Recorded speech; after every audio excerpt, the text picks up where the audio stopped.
नमस्कार, आप देख रहे हैं एनडीटीवी राजस्थान और चुनावी चर्चा लेकर हाजिर हूं मैं मनीष शर्मा। तो राजस्थान में 25 नवंबर को 5 करोड़ 26 लाख मतदाताओं में से करीब 75.5% वोटर्स ने 1,862 कैंडिडेट्स की किस्मत ईवीएम में कैद कर दी। चुनाव से पहले कांग्रेस बीजेपी की ओर से ईआरसीपी, सामाजिक सुरक्षा, विकास, भ्रष्टाचार और अपराध जैसे मुद्दे गूंजते रहे। दोनों ही पार्टियों ने इन मुद्दों पर रिकॉर्ड तोड़ वोटिंग के दावे भी किए, लेकिन मतदान के फाइनल आंकड़े को देखें तो मतदान का रिकॉर्ड तो टूटा, लेकिन सिर्फ उन मुद्दों पर नहीं बल्कि ध्रुवीकरण पर। आपको ये जानना चाहिए कि राजस्थान में जहां जहां सांप्रदायिक तनाव और ध्रुवीकरण की छाया रहती है, वहां वहां वोटिंग में अच्छा उछाल देखने को मिला है। भले चुनावी रैलियों में फ्रंट रनर रही बीजेपी और कांग्रेस के बड़े बड़े नेता प्यास और विकास की बातें करते रहे हों, लेकिन सबसे ज्यादा वोट पुलर यानी वोटरों को खींचने का मुद्दा ध्रुवीकरण ही देखने को मिला। वोटिंग के फाइनल आंकड़ों को देखें तो राजस्थान में करीब 1 दर्जन सीटों पर 5% तक मतदान में उछाल आया है, और ये वो सीटें हैं जहां मुस्लिम वोटर्स की बहुलता है। यानी बड़े बड़े चुनावी मुद्दों के इतर ध्रुवीकरण मतदाताओं को खींचने में सबसे ज्यादा कामयाब रहा है। तो सवाल अब यह है कि 3 दिसंबर को क्या नतीजों में भी यह ध्रुवीकरण का रंग दिखेगा? इसी पर हम चुनावी चर्चा करेंगे। मेरे साथ बीजेपी से लक्ष्मीकांत पारिक मौजूद होंगे, कांग्रेस से डॉक्टर सुमित गर्ग और पॉलिटिकल एक्सपर्ट राजीव जैन जी हमारे साथ मौजूद होंगे। तो तीनों मेहमानों का आपका बहुत बहुत स्वागत है। सबसे पहले लक्ष्मीकांत जी का ही रुख कर लेते हैं, हालांकि व्यस्त लग रहे हैं वो फोन पर। लक्ष्मीकांत जी, पहला सवाल मेरा आपसे, अगर आप तक आवाज पहुंच रही है तो सबसे बड़ा मुद्दा, आप भले विकास और भ्रष्टाचार अपराध करते रहे, लेकिन ध्रुवीकरण वोट पुलर सबसे बड़ा बनकर उभरा है इस चुनाव में।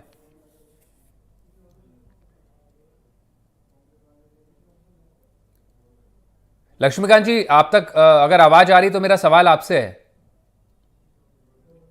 सुमित जी से ले लेते हैं। सुमित जी भी कांग्रेस के प्रवक्ता हैं। डॉक्टर सुमित गर्ग इस वक्त हमारे साथ मौजूद है। सुमित जी, सवाल यही है कि तमाम बातें विकास की, सामाजिक सुरक्षा की आपकी ओर से भी की जा रही थी, बीजेपी अपराध भ्रष्टाचार को बड़ा मुद्दा बना रही थी, लेकिन बम्पर वोटिंग के जो दावे आप कर रहे थे उसके उलट सबसे बड़ा वोट पुलर इस चुनाव में ध्रुवीकरण बड़ा मुद्दा देखने को मिला है। क्या कहना चाहेंगे आप इस पर? मनीष जी नमस्कार जी। जहां तक ध्रुवीकरण की बात है, हिंदू मुस्लिम समरसता को हमेशा खतरा बीजेपी की तरफ से रहता है, और बीजेपी कहीं ना कहीं हमेशा ये कोशिश करती है कि कैसे ना कैसे हिंदू मुस्लिम मतों का ध्रुवीकरण किया जाए, हिंदू मुस्लिम जो भाईचारा है उसको डिस्टर्ब करके वोटों को लिया जाए। पिछले अगर इस बार राजस्थान की बात करी जाए तो बीजेपी ने 3 विधानसभा ऐसी है जहां पे साधु सन्यासियों को या कहूं बाबाजियों को टिकट दिया, उसमें एक तिजारा, पोखरण और हवा महल। मनीष जी, मैं आपको एक दो चीजें बड़ी स्पष्टता से बताना चाहूंगा कि तीनों जगह तीनों बाबाजियों में कुछ समानता है। पहली कि तीनों मठाधीश हैं, अरबों की संपत्ति इनके पास, तीनों के मठ के पास। तीनों की एक विशेषता है कि इनकी जगपान का कोई लगाम नहीं। ये कैसे ना कैसे वोटों का ध्रुवीकरण करते हैं, कटु शब्द बोलते हैं। बाकी अगर मैं आगे इन भविष्य में जाऊं तो बीजेपी ने हमेशा ये किया है। पूर्व में भी अगर देखा जाए तो इन्होंने कई साध्वी प्रज्ञा को दिया, साध्वी निरंजन ज्योति को दिया। इनके शब्दों के चलते इनसे इस तरह के शब्द कहलवाते हैं जिससे देश में जो सामाजिक समरसता है उसको नुकसान पहुंचे। साध्वी प्रज्ञा की अगर बात करूं तो वो कहती है कि ब्राह्मण, वैश्य, क्षत्रिय को अपने आप को ब्राह्मण क्षत्रिय कहने में कोई दिक्कत नहीं होती, लेकिन शूद्रों को शूद्र कहने में पता नहीं क्यों संकोच होता है।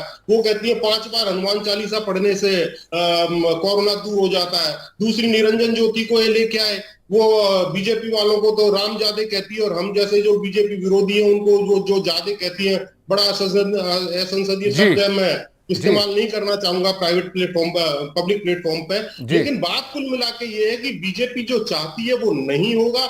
अगर तिजारा, पोखरण, हवा महल के 2013-2018 के भी वोटर ट्रेंड को देखें तो उससे ये नहीं लगता कि कहीं ये जीतने जा रहे हैं। ये कम हुआ तो हारे, हम ज्यादा हुआ तो हम जीते। तो ये कह पाना कि केवल वोटर टर्नआउट बढ़ा है इसलिए कांग्रेस पीछे होगी, नहीं होगी। मैं आपको फिर नहीं, दावे के लेकिन साथ मैं कहता हूँ मोदी सुमित जी, इस एक बार एक हमारी एक सरकार ने 5 आप ही के जवाब से मेरा सवाल ये है।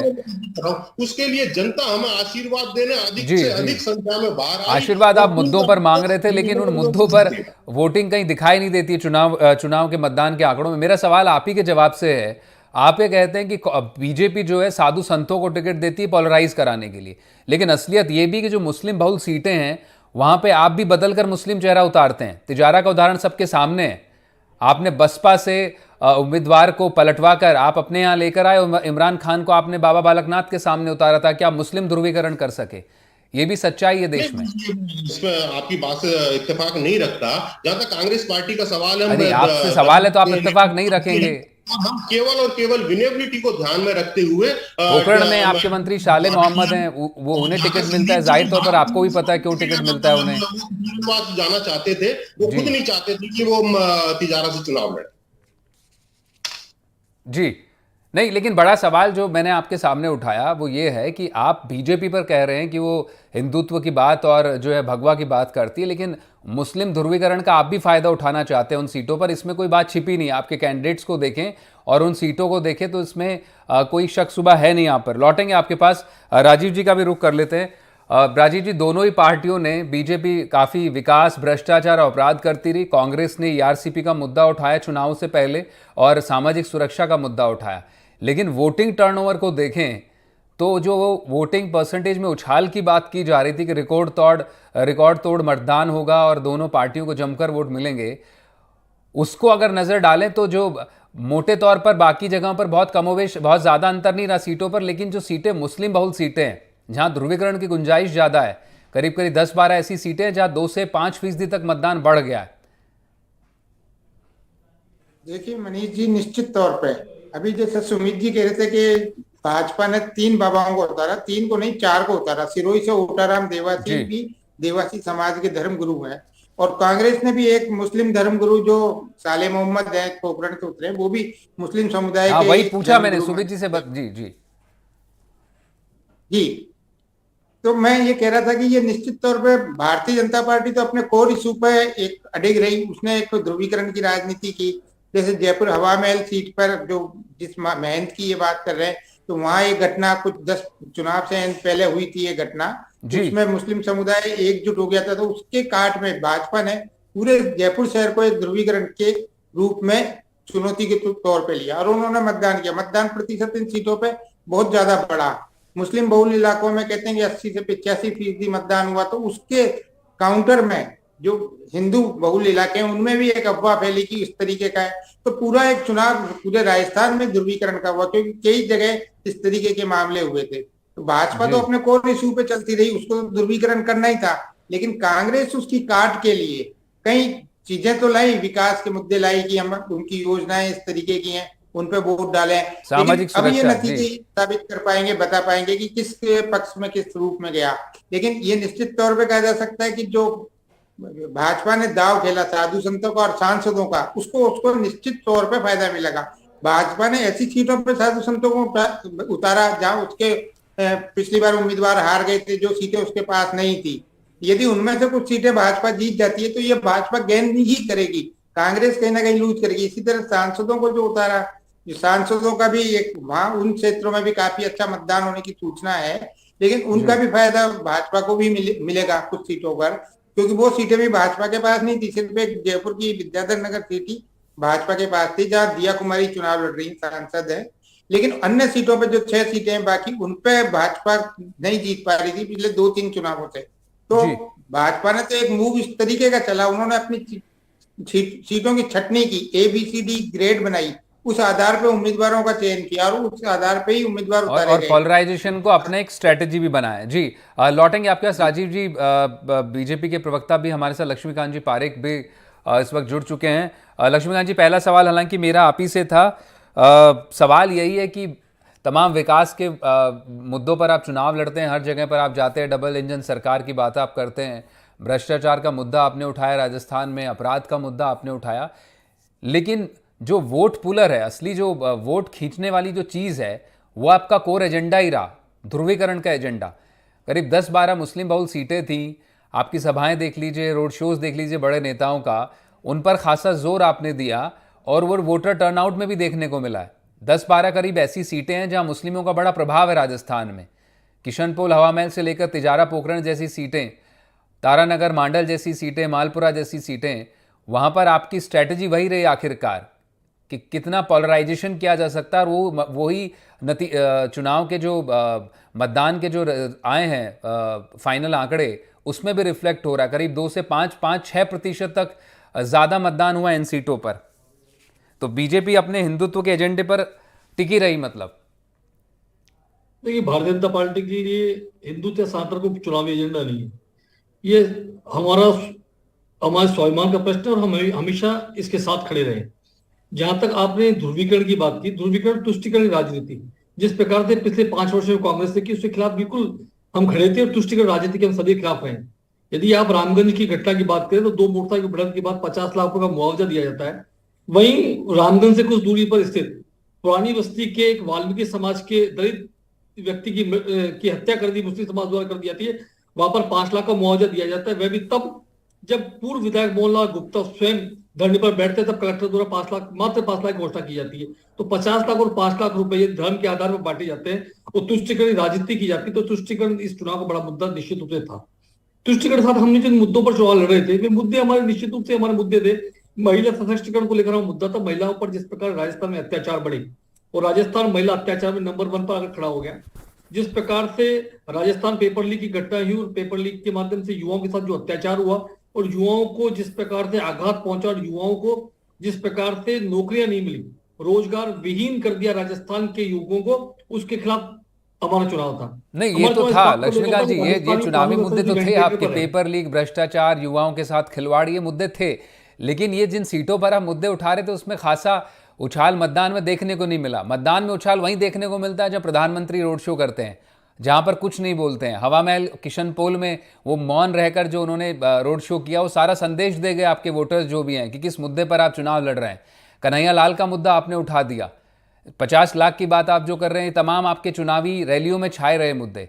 तो सीधा संदेश जो आप देना चाह रहे थे, वो मुद्दे एक और हैं जिन पर, लेकिन सबसे ज़्यादा वोटर्स भी नहीं पर लामबंद नजर आए।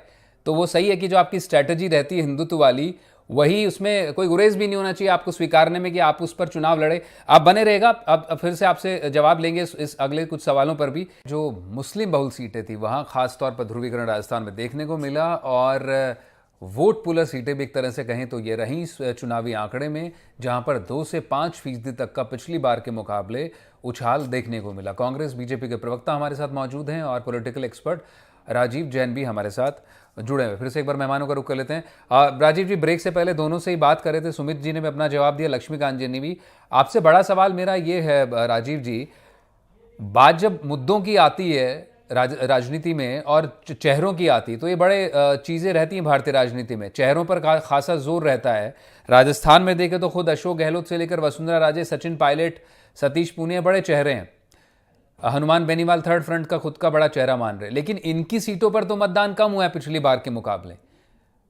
लेकिन जो सीटें ध्रुवीकरण की सीटें हैं उन पर जबरदस्त उछाल देखने को मिला है।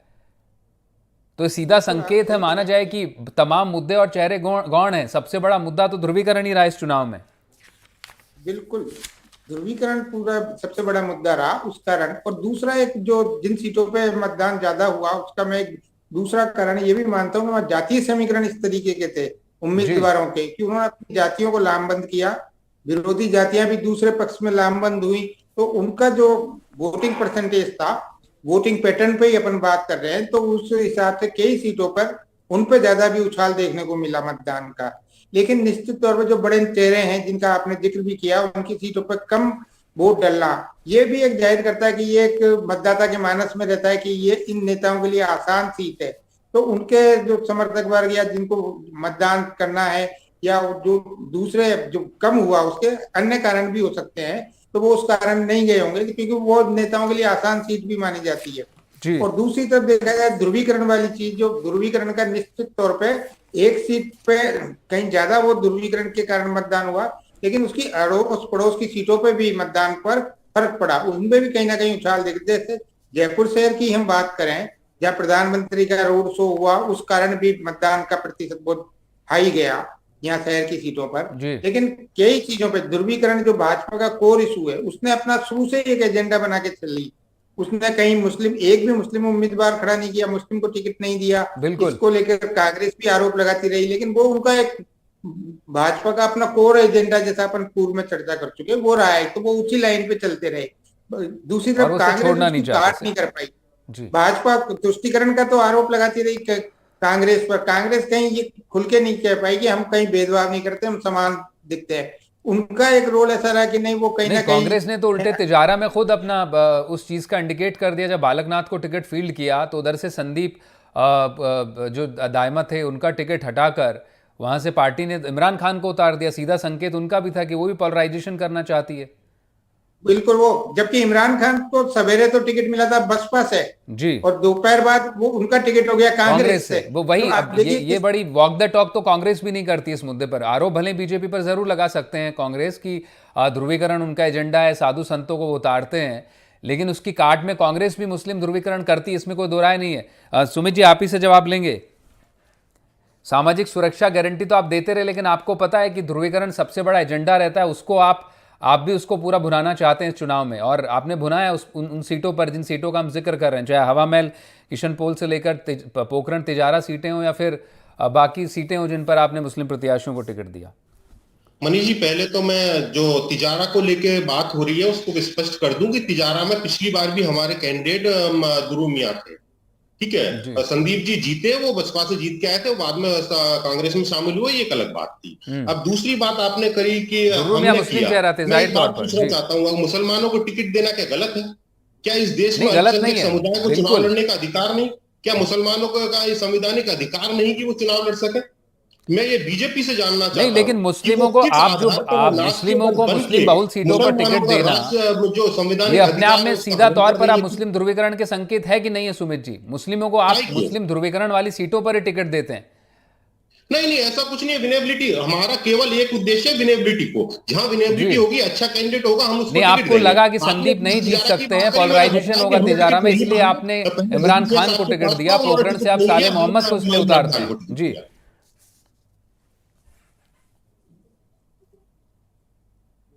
जी सुमित जी। लेकिन सर, ध्रुवीकरण की बात जहां तक आती है, ये करने केवल और केवल ये करना बीजेपी का काम है।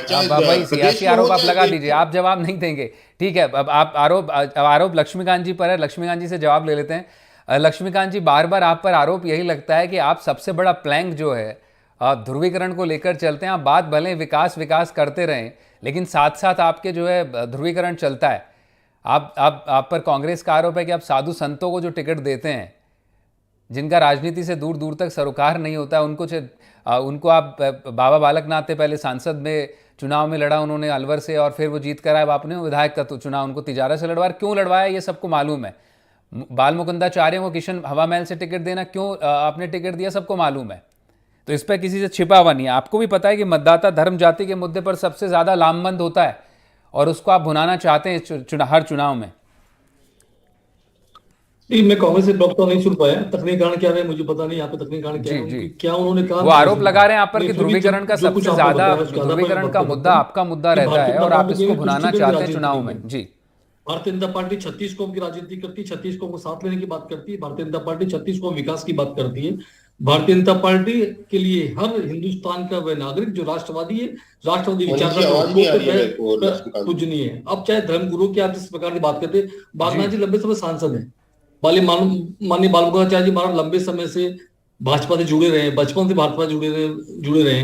वे लगातार लंबे समय तक भारतीय जनता पार्टी के साथ उठते बैठते रहे, हमारी पार्टी में सम्मिलित होते रहे और लगातार कार्यक्रम में शामिल होते रहे। अब जिस प्रकार ध्रुवीकरण की बात करें, निश्चित रूप से इसमें कोई ध्रुवीकरण वाली जैसी कोई बात नहीं। कांग्रेस के लोगों ने अपने मुस्लिम चेहरों को उतारकर संदेश देने का प्रयास किया कि मुस्लिमों को अधिक विश्वास करते हैं, मुस्लिमों को ज्यादा चाहते हैं, या मुस्लिमों की मौका परस्ती या मुस्लिमों के की तरफ उनका झुकाव अधिक है, ये हो सकता है, उनका सोच हो सकता है। लेकिन हमारी सीटों पर सोच सभी 36 कौमों को विश्वास नहीं। लक्ष्मीकांत जी, एक छोटा सवाल मेरा आपसे, एक सप्लीमेंट्री क्वेश्चन मेरा आपसे ये है, प्रधानमंत्री मोदी करीब 14 रैलियां की, उन्होंने 2 रोड शो किए, उसमें एक जयपुर का रोड शो भी था। ब्राह्मण बहुल स्टेट से लड़ने जी। के बाद भी माननीय दीनदयाल जी उपाध्याय जी ने जी। ब्राह्मणवादी राजनीति से तिलांजलि देने का काम किया। उन्होंने कहा, लक्ष्मीकांत मैं जी, ब्राह्मण समय थोड़ा की कम है, बातें एक छोटा चुनाव नहीं सवाल लड़ूंगा, मैं मैं आपसे भारत का पूछ रहा हूँ। नागरिक हूं, मैं लक्ष्मीकांत जी, भेदभाव नहीं एक लड़ूंगा। तो भारतीय जनता पार्टी की सोच सदैव से जाति जी। पंथ से अलग हटकर देश के विकास की राजनीति करने की रही है। लक्ष्मीकांत जी, एक सवाल मेरा आपसे यह है, प्रधानमंत्री मोदी ने 14 रैलियां की, 2 रोड शो किए, करीब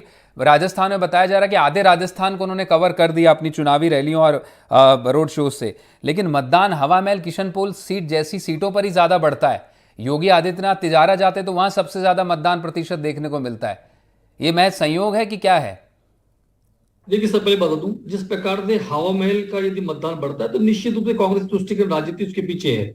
जी। तुष्टिकरण का कांग्रेस ने जिस प्रकार से लगातार एक धर्म विशेष को, या मैं सीधे ठीक तौर पर है, कहता हूं समझ गए, मुस्लिम आपने धर्म आपने को आपने जवाब अधिक दे बढ़ावा दिया देने का जिस प्रकार काम कि किया, धर्म उनके विशेष खिलाफ कोई के कार्रवाई खिलाफ। करने के साथ जी 50-50 लाख रुपए मुआवजे देने का काम किया। और जिस प्रकार से हिंदुओं पर अत्याचार होने के बाद भी रामनवमी के जुलूस पर प्रतिबंध लगा देना, और अपने हमारे सावन के महीने के अंदर कांवड़ यात्राओं पर डीजे पर जी प्रतिबंध जी लगाकर जी जैसी घटनाएं करने के बाद इससे जी। लगातार एक सुमित जी से निश्चित जवाब रूप ले से लेते हैं लक्ष्मीकांत जी, बहुसंख्यक अंत में समुदाय समय को थोड़ा रोष कम व्याप्त है। था सुमित जी, और उसने अपना रोष जी सुमित मतपत्र जी, के सुमित जी, आरोप आप माध्यम पर से या कांग्रेस बीजेपी के की ओर खिलाफ से किया। लगातार सवाल उनसे भी कर रहे हैं, आरोप वो ध्रुवीकरण से हालांकि बचते हुए वो डाल रहे हैं कि तुष्टीकरण आप करते हैं, इसलिए मतदाता ऐसी सीटों पर ध्रुवीकृत होते हैं। जब तक तुष्टिकरण मनीष की जी, राजनीति करेंगे, आप किसी को दबाने का जहां प्रयास तक करेंगे, आपकी धर्म विशेष के साथ लक्ष्मीकांत जी की सरकार खड़ी बात हो का जाएगी, सवाल है, मैं तो सुन नहीं निश्चित पाया, रूप से लेकिन परिवार आप जो पर कह यह रहे हैं मैं असर उसको होगा। कंटिन्यू अगर कर लेता हूं। तुष्टिकरण मैं जी फिर बीजेपी पे समान अपना आरोप दोहराता हूं, क्या इस देश में अकलियतों को समान तरीके का चुनाव लड़ने का अधिकार नहीं है?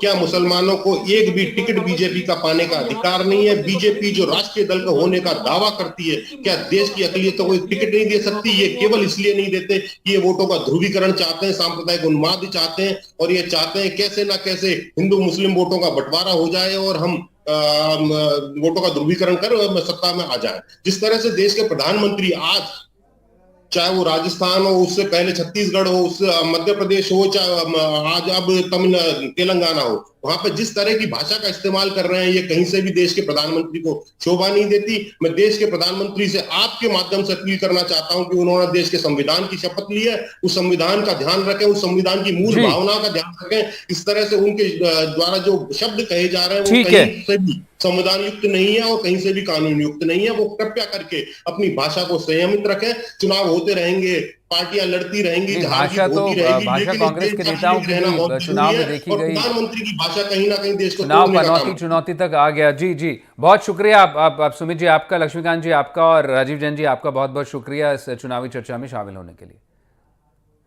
तो फिलहाल चुनावी चर्चा में बस इतना ही। बाकी तमाम खबरों के लिए आप बने रहें NDTV राजस्थान के साथ। नमस्कार।